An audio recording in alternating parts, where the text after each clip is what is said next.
Good afternoon. My name is Lady Ray Carolina, and the assigned topic to me is all about tools for assessing the school curriculum.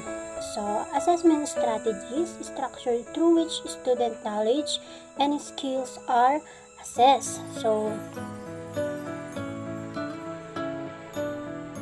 there are the tools that we can use to assess the curriculum. Another common tool that we use is what we call the pencil and paper strategy. The different ways, different exam paper pen tests that we conduct, administer in order to measure the performance of our learners and in order to measure whether we achieve the objectives or not. So the paper pen test examination, anything that has something to do with paper and pen, as long as there's a question and they need to answer whether they type it or whether they write it using ball pen and pencil and marker. So next is performance-based strategy, and you know about this one. Kasi under K-12, aside from paper pen test, we also highlight or emphasize performance task na tinatawag. So, it's a big number in the grading system for every subject under K-12 curriculum. Of course, it depends on the subject. If it's assumed they may have experiment board. So, if it's ALE, of course, they need to perform. Kunwari, sa cookery, they may cook, they may demonstrate how to cook. So, for English naman, performance task. Filipino, pwedeng role play. They will do simulation that possible. Huwag naman kalimutan na performance-based strategy is to give feedback. You give feedback and don't forget to state what you are looking for before they perform. Do not ask them to perform without stating your criteria. That's why we have rubric, unless your paper pen test or paper pen strategy is about essay type. Next is observational. So once we are teaching, we observe. You just observe while they are performing inside the classroom. While they are reciting during the discussion, you observe. And based on your observation,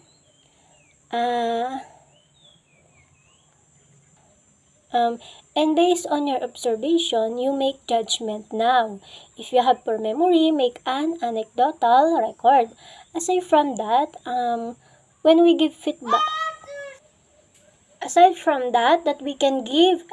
when we give feedback to the parents and we give evaluation to the learners, yung tinatawag na descriptive evaluation aside from numbers. Okay, so you have your anecdotal record for your observation.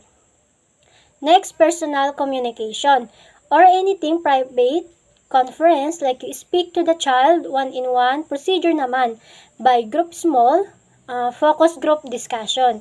Talking about something, ito ginagamit madalas for discipline issues, or let's say, for instance, that child is poorly performing. You need to have one-on-one session asking the child about her performance or participation in class. Now, if you have one-on-one personal communication with the child, so that's possible.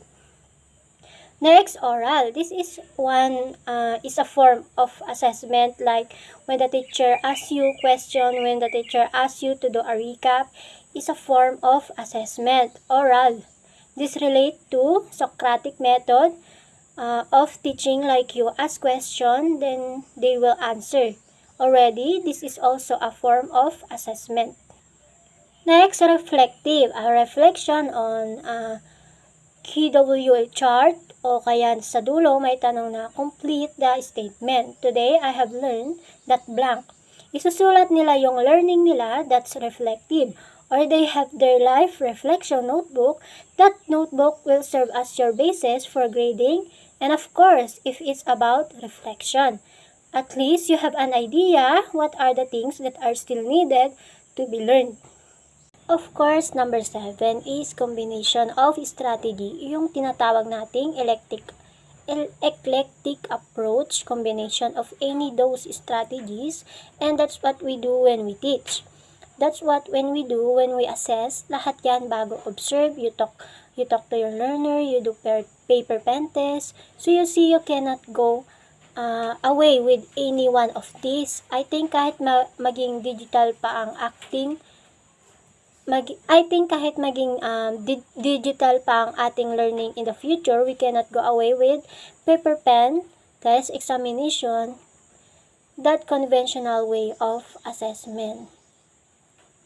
So, checklist.